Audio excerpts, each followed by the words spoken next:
welcome back, everyone. Welcome back to another week, another edition of the Code for Giants Cup number 8, your bi-weekly dose of Brazilian StarCraft 2. I did see someone asking in the chat, is it Stormgate? Is it Zero? It's StarCraft, Bobby. It's StarCraft. But it's good to be back, good to be here once again, and a massive shout out to Sort of SC in the chat. To Sort of, thank you so much for the raid. Hope you had a great stream. Hope you had a great ladder session. Get some rest, Pappy. I know it's getting late in Europe. I know it's getting late.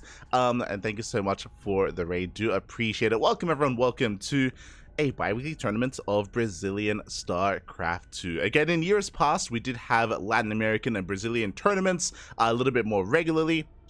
A shout out to Cosmos. Cosmos, of course, he is the Portuguese or the Brazilian caster, and he has been organizing these bi-weekly tournaments for the Brazilian scene, to help foster the scene, to help grow it once again. In the past, we had tournaments like Amantes de StarCraft, we had Gladiadores as well. There were these big events for the Latin American community. They've since slowly died off over time, and we haven't actually seen them for a couple of years. It's been a couple of years since these big Latin American events were being held, and at least Cosmos is bringing it back in part with Code for Giants Cup. So much love to Cosmos. And as a heads up, I mean, it's a part of the title, this is a replay cast. Fun fact, this event occurred last week. Was it last week? Or yeah, it was last week during ESL Americas. And of course, we were casting ESL Americas. We weren't able to cast this live as it was clashing with ESL Americas. And usually we would have a replay cast like right afterwards. But then we had EWC. Then we had EWC. We had a week full of EWC. It was crazy. It was intense. It was an amazing event. And now that EWC has wrapped up, now we can catch up on events that we otherwise missed out on, like Code for Giants Cup instead. So here we go. We're jumping in. We are going to be jumping. Oh my god, Papi.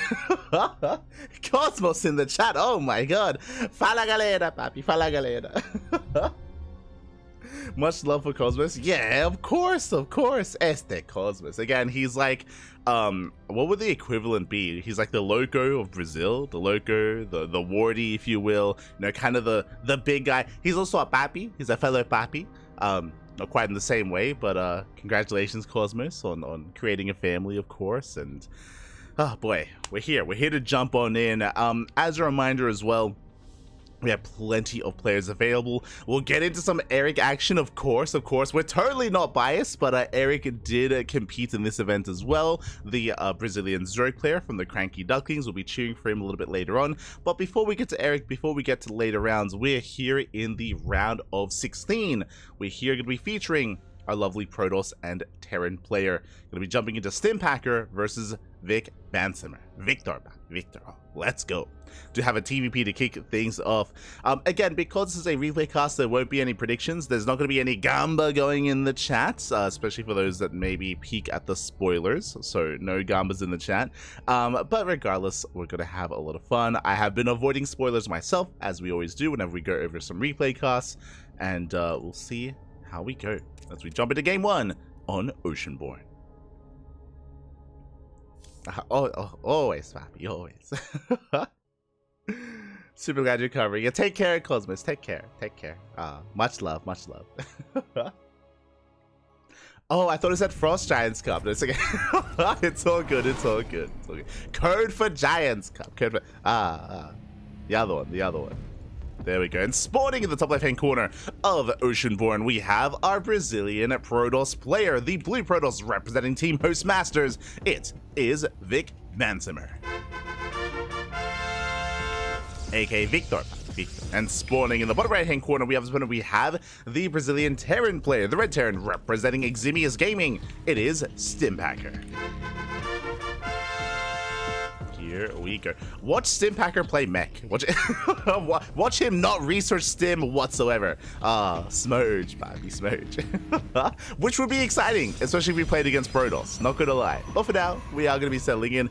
Again, Victor is a player that we have covered in the past. It's actually been a couple of years. Not gonna lie, I remember casting Vic Victor back in like 2020, 2021. It has been a couple of years. It is great to see him here once again. Still, of course, competing, still active in the scene. A bit of a blast from the past. Meanwhile, StimPacker is a newer face to me. I'm familiar with the team, of course, with Eximius. They are a very prevalent Brazilian team, but I'm unfamiliar with the player themselves. So I'm curious to see how StimPacker does compare to Ome Vic. I'm curious to see. For the time being, though, we're going to be entering, we're going to be getting into our standard openers. We do have a Rax Expand single gas opener out of StimPacker. Meanwhile, Vic back at home just going for the Gate Cybercore into Expand as well. Everything looking as it should.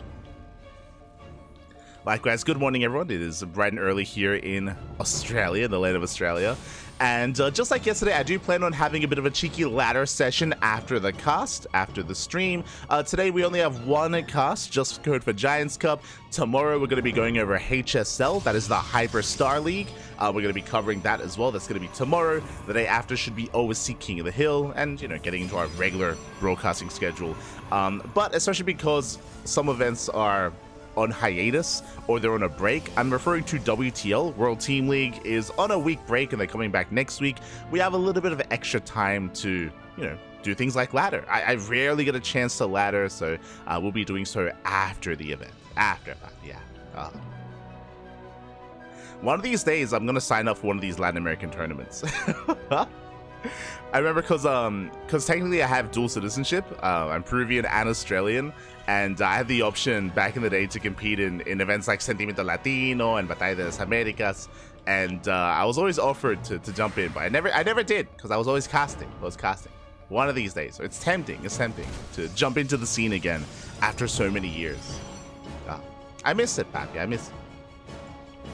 But we're going to be featuring players this week like Eric Master as well, the best Protoss in Brazil. Inexorable, of course, the best Terran player in Brazil. I say best Terran player in Brazil. I don't think Kellizer is currently in Brazil right now, but Kellizer would have him there. True. Inexorable, up-and-coming Terran player in Brazil, I should say. I don't think Yan signed up this week, unfortunately.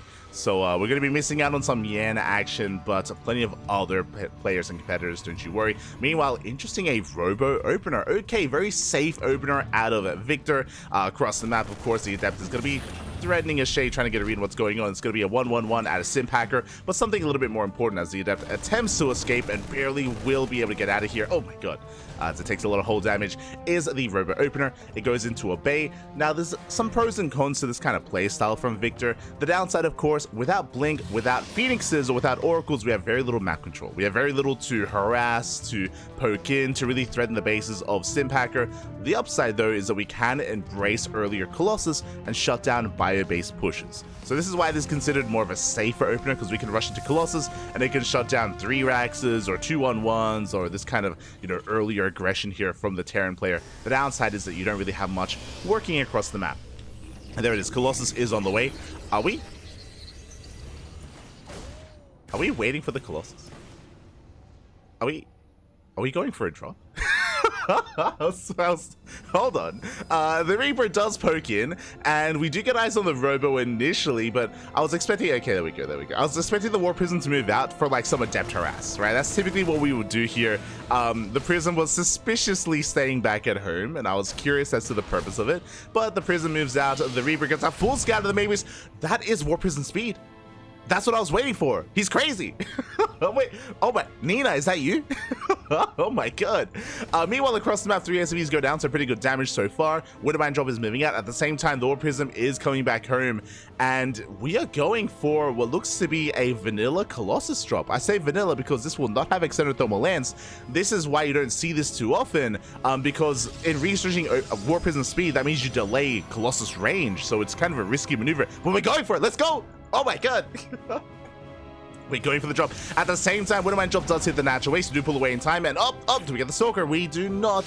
Probe is going to go down. Nice reaction so far. At the same time, drop into the main base. We do react in time as well. We do pull away.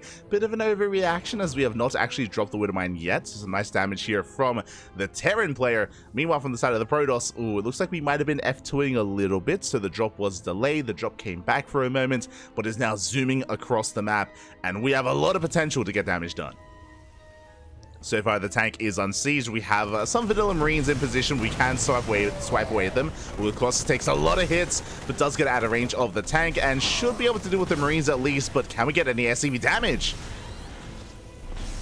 So far, we get 2 SCV kills. Not too bad. Oh! We get 2 SCVs. The juggling, papi! We can't quite dodge marine shots, but marines are melting here. And oh my god, we get 5 SCVs here at the natural base. Very nice damage from Victor.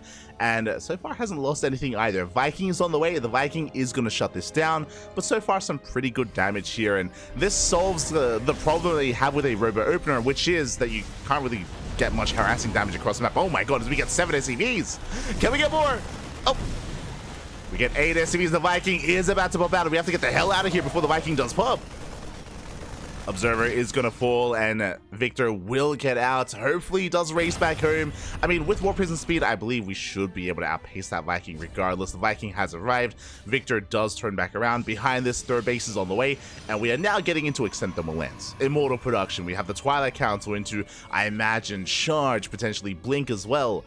So far, so good here by Victor. He minimizes losses against the Widowmine drop and he deals quite an amount of damage across the map. Oh! Oh my god, we are playing with fire. we need to calm down, papi. I mean, Stim isn't done, thankfully. If Stim was done, we could shut this down. But so far, so good. We get another 2 SCVs. The juggling as well. Oh, the prison does take a couple of hits. To calm down, we have to get out of here. The Prism will race back. So far, so good. Again, some elegant micro out of Victor. And back at home, we're settling in.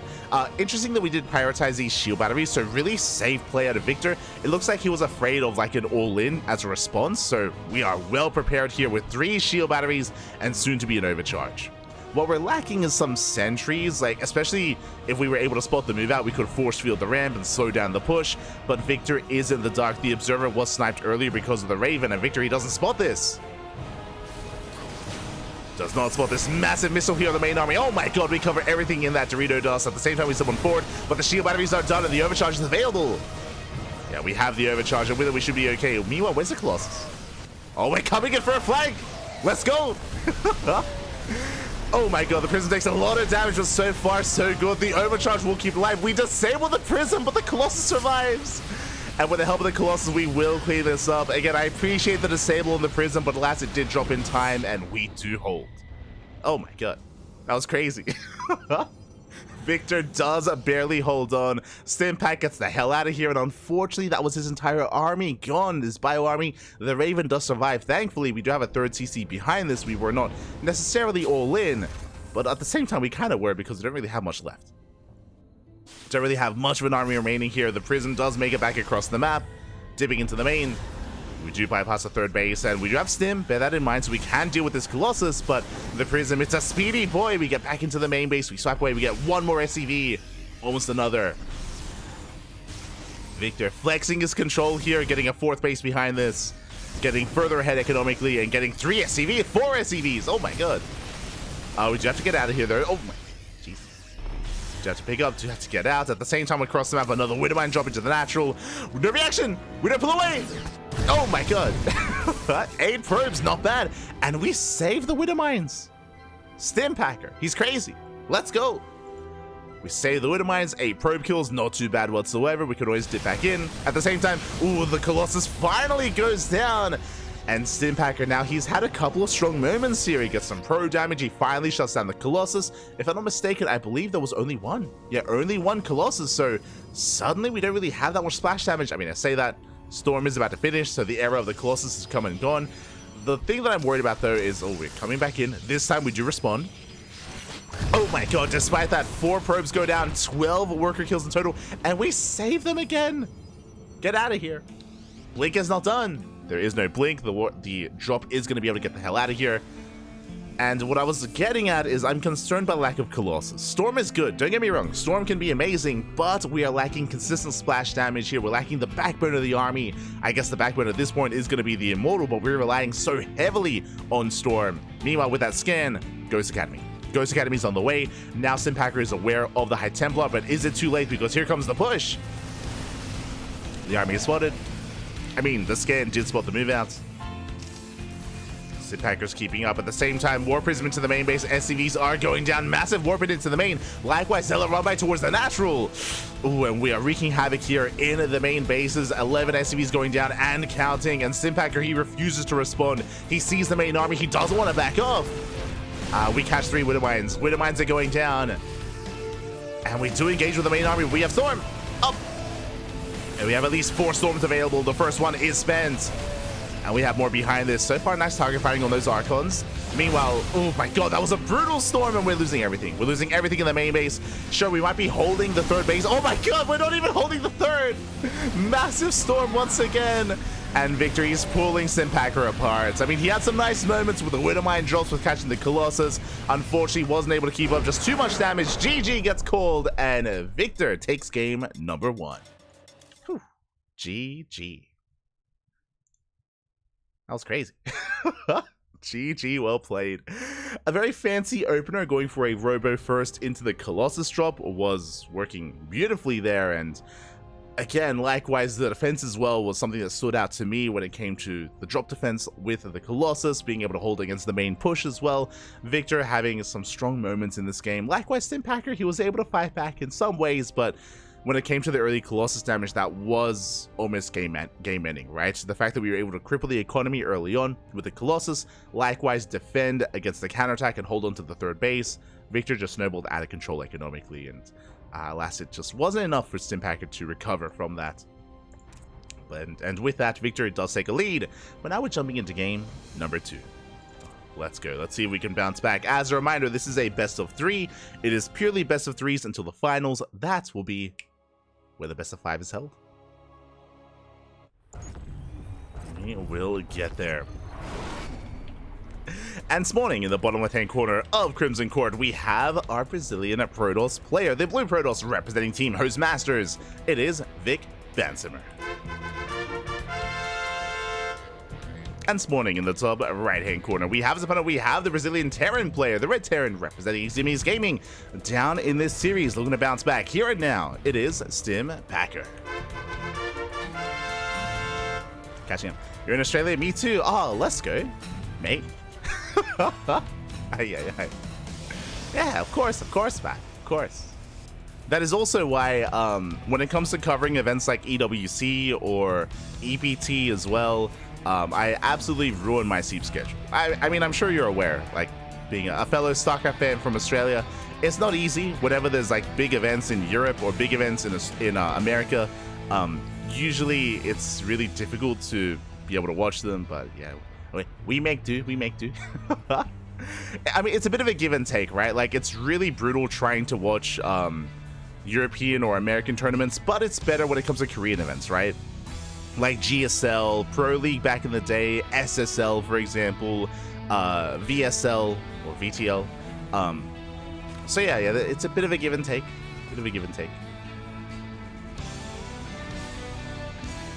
Unfortunately, nowadays, no Pro League, but you know, it's fine. WTL at least is a good time for us.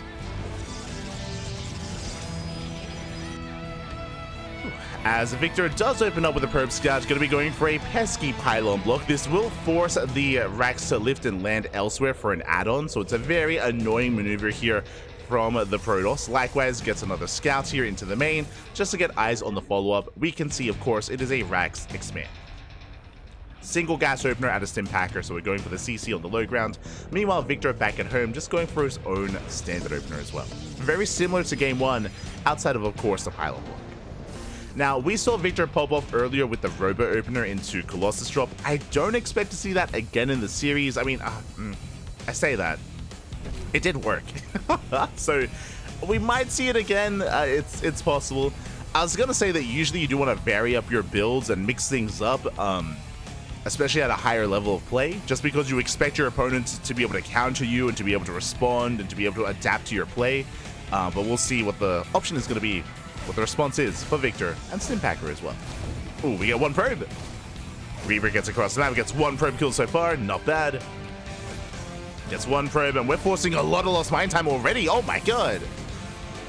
Get one probe, we're going for another, and again, that's going to be, what, 6 probes forced off the mineral line. The death finally does arrive, and we will defend. Well, that was some good damage early on. You can see here the economy swinging in favor of StimPacker. Swing deep into the red for a moment there. It's nice damage. Meanwhile, across the map, the pylon is still in position. It's still in the main. It is going to be another 1-1-1. Looks to be another Widowmine drop setup here from StimPacker. We'll see if that's the case.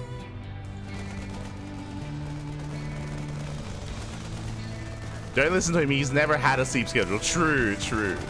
Smooch. Aye. As Reaper dips in once again, another robot opener. Okay. It looks to be the same build. It looks to be, and it is.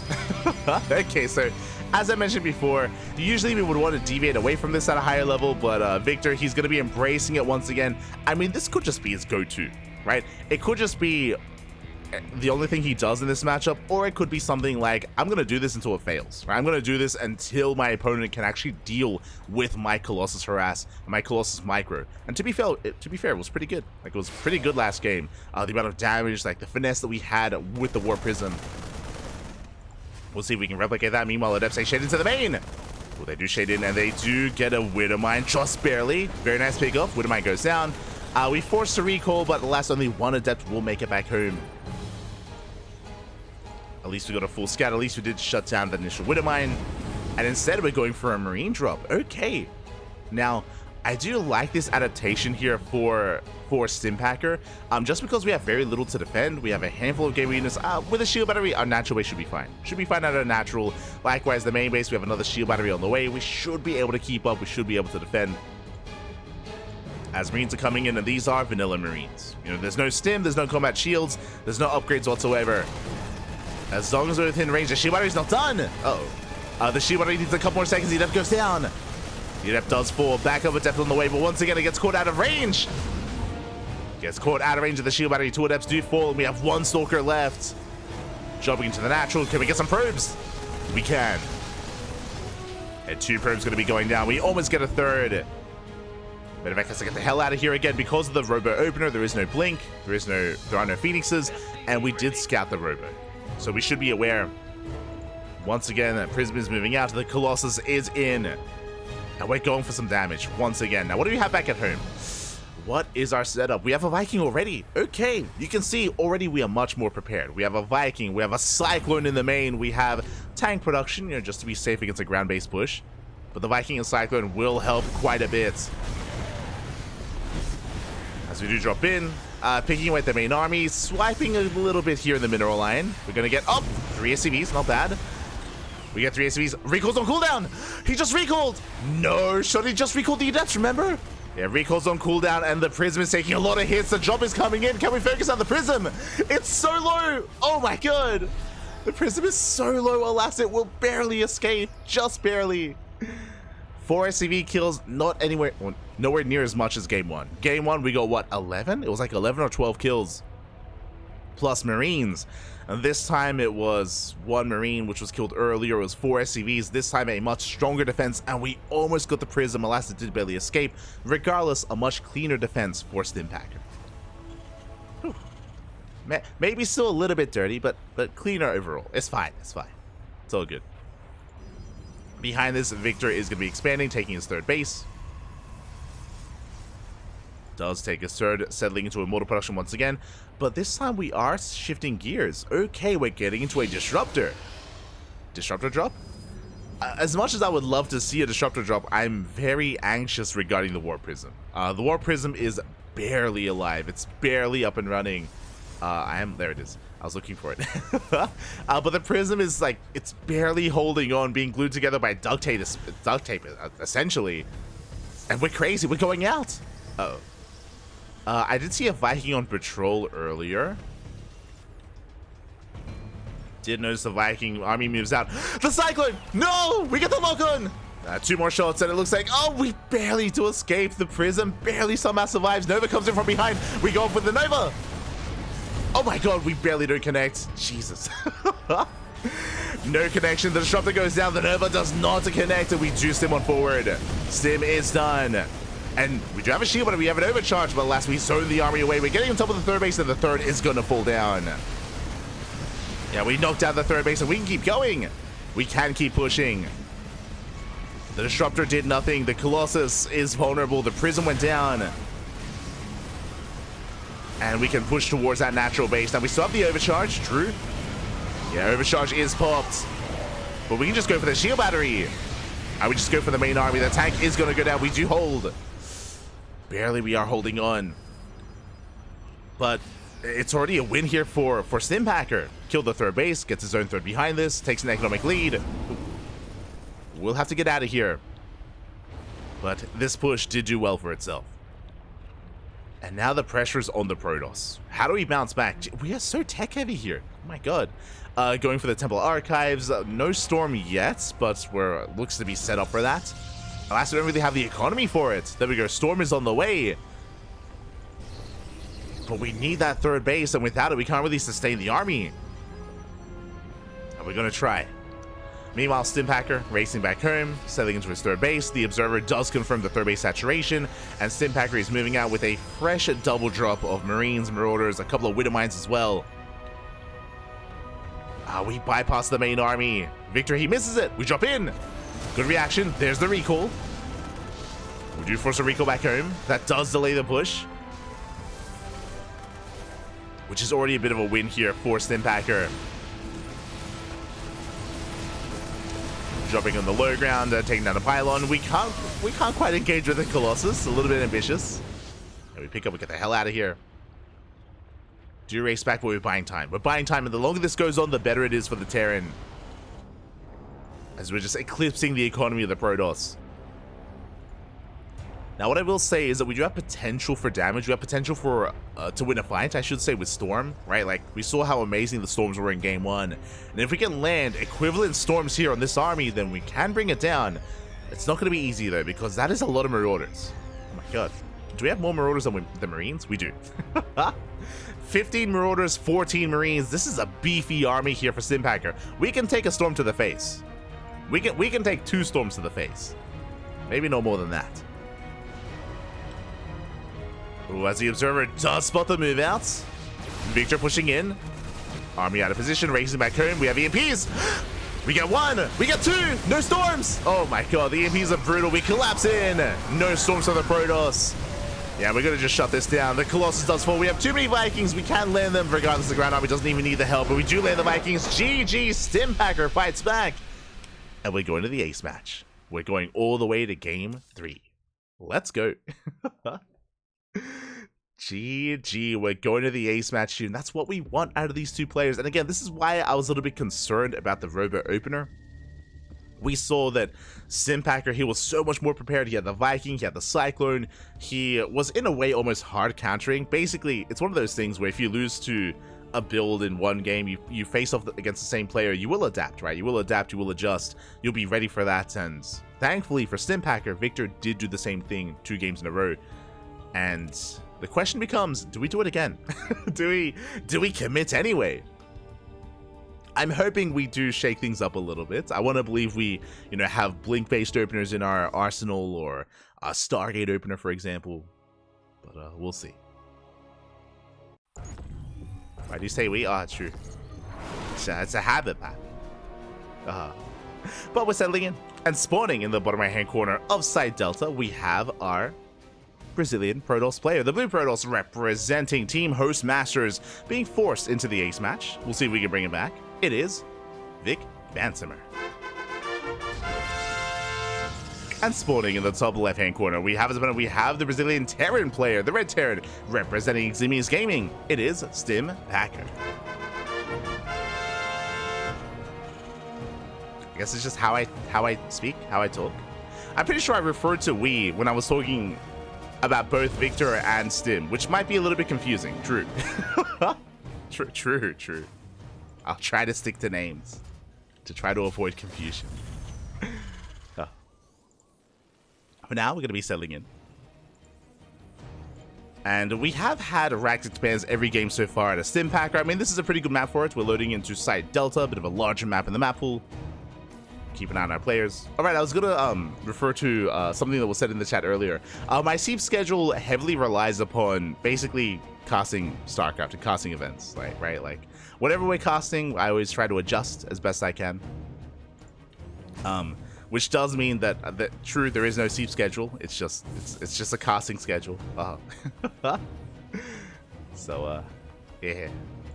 As a result, for the past week, I did not see the sun, or I should say, the sun was rising as I was going to bed, because EWC was finishing at like 6 a.m., 7 a.m. in the morning. So whenever EWC would wrap up, I just go to bed, wake up, stream again, rinse and repeat.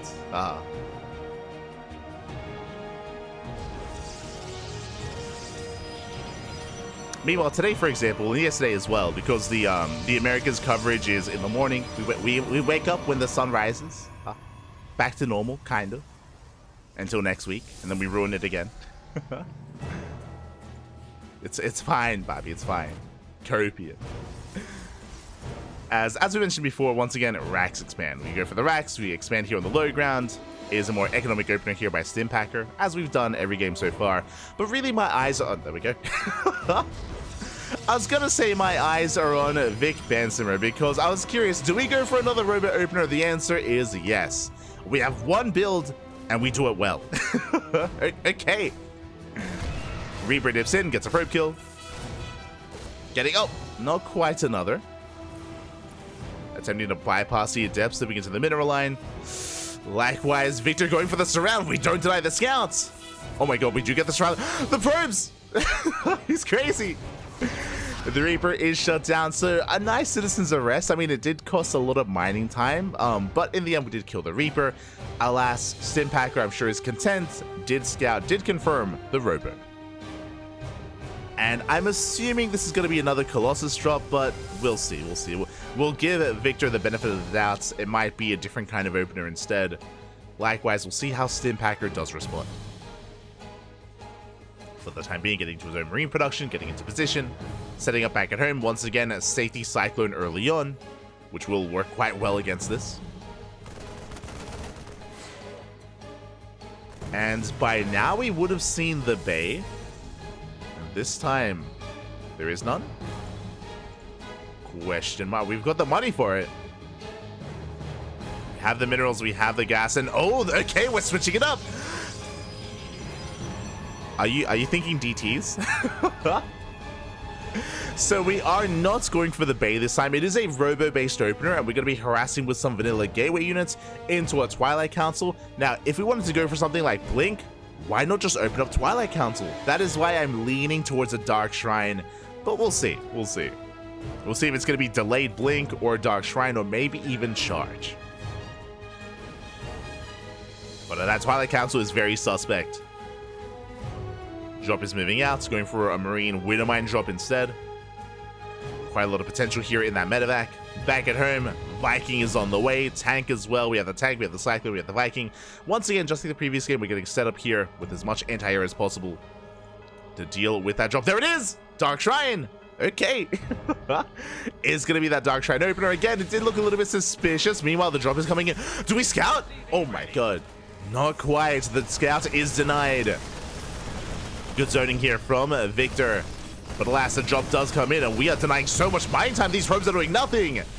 And they cannot engage the Widowmine to set up behind this. So far, good stutter stepping. We keep the prison back at home. One Stalker goes down. And even if this gets cleaned up, the damage has been done. Going for the Zealot. Up! Boosting into the main. One shot goes off, takes down a Stalker. We do barely get eyes on the tech on the Dark Shrine, but I don't think StimPacker had enough time to click on it. He barely did see it, but I don't think he did click. As the drop is going to be shut down. Ooh, just barely.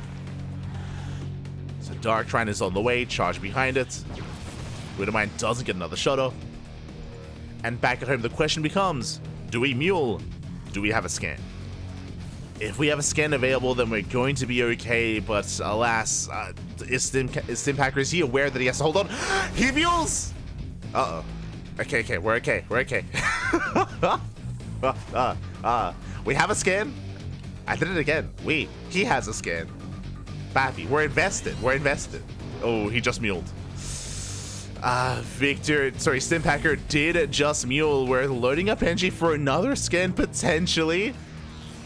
DTs are on the way.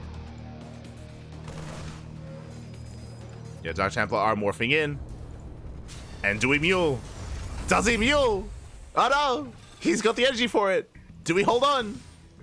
DT's towards the left, Prism into the main. And he doesn't mule, thankfully. Yeah, drops in. There is a tank in position. The Prism is being shut down. The Viking going ham. Yeah, the Prism is going to fall at the same time here at the natural base. Well, the DCs are getting damage done. 6 SCVs, but we should have a scan. Up, up. Yeah, we do have that scan available. There it is. And we will clean this up. We lose 8 SCVs, but that could have been so much worse. That's still a decent amount of damage, but that is 2 DTs going down. And likewise, we shut down the Prism. We shut down the War Prism. Okay. StimPacker does defend. We have a 3rd CC on the way. And StimPacker does hold. Meanwhile, back at home, Victor getting his own 3rd base up and running. His aggression was somewhat successful, right? Getting 8 SCVs is okay, but quite expensive as well. Bearing in mind the other big thing here is that we have delayed a lot of tech. We have double forge on the way for double upgrades. Alas, upgrades do require a little bit to really kick in.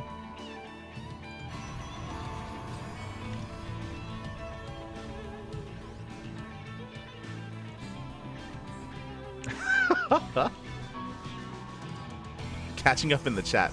What does this mean? Sounds like you're a better caster, streamer, and entertainer. Banana. Where can I watch? Man, I'm grumpy. What does that mean? What is an entertainer banana? Do I want to know what that means? Oh no. I mean, you can watch me here. I mean, we're live on a daily basis. Like, we've been casting StarCraft daily for like 4 years. Ever since 2020, the COVID era of StarCraft is when we started casting StarCraft like more or less daily. Before that, we would only cast, like 2019 is when we started casting seriously, like end of 2019, and we would only cast like a weekly here or there. But basically casting full time ever since 2020. So there's plenty of content on YouTube, plenty of content on Twitch, plenty of content out there if you're interested in VODs. We have like 2,000 VODs on YouTube or something. A lot of StarCraft. If there's ever like an event going on, we're usually casting it in some way. Usually. Outside of like exclusive events like Wardies tournaments or GSL. For EPT events, sometimes we co-stream as we do move out. And StimPacker does move out. Shield batteries are getting ready, but there's no splash damage. Again, because of the opener, there's no Colossus, there's no Storm, no Disruptors. Yeah, we're just breaking through the defensive line. We have the overcharge, but alas, it doesn't keep the Archon alive. There's just too much DPS. Too much firepower here for StimPacker. As we start our step back, we shut down the Zealots. Yeah, and StimPacker is looking to overwhelm. Again, it was a cheeky opener out of Victor, but alas, didn't really pay off. Needed to get more done and did delay so much more of the tech. Blink is just now finishing. We deny the warp in. The warp in is denied. We can sim on forward and we have broken the 3rd. And here comes a wave of reinforcements. Here comes the 2nd push, the 2nd wave. And Victor just cannot keep up. Not anymore. Does barely hold on to the 3rd, but now we drop into the main. There is another DT. We should have a scan available. I'm hoping we do. And scan is spent. A GG gets called, and StimPacker will take the series 2-1, advancing on to the quarterfinals. GG.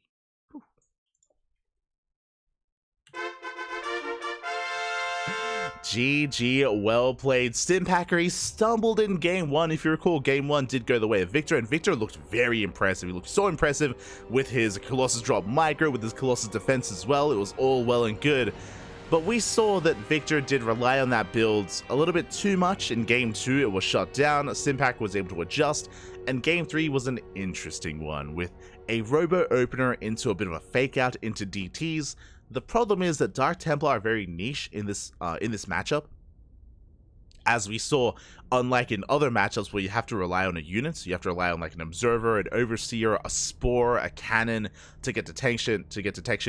In TVP, you have scans, right? You have scans, and you are hoping, you're gambling that there is no scan, right? You're gambling that your opponent mules and that your opponent is just not ready for the Dark Shrine. As we saw, we barely did spot, or the Terran player barely did spot the Dark Shrine. Barely. Alas, I don't think they were able to click on it in time, so I don't think they were fully aware. Despite that, there was one scan left. There was one scan available in the main base. Whether it was intentional or not, I don't think it was intentional. I don't think it was fully intentional, but he was holding onto a scan, and with that, StimPacker was able to shut down the DTs, able to shut down the Prism as well, and snowball into a win. Congratulations. With that, StimPacker will advance on into next round. Victor will be knocked out of the tournament. Unfortunately, it is single elimination. There is no second chance. There is no lower bracket, so Victor will bow out, and we will get ready for the next round. Now, it looks like we didn't follow these players, unfortunately. Again, these are replays provided by Cosmos, so whatever Cosmos was covering, that is the replays that we do have, and we are jumping into the quarterfinals, and we're going to be featuring one of the favorites of the tournament. Oh boy, we're going to be jumping into Inexorable versus Sefidove in a TvT.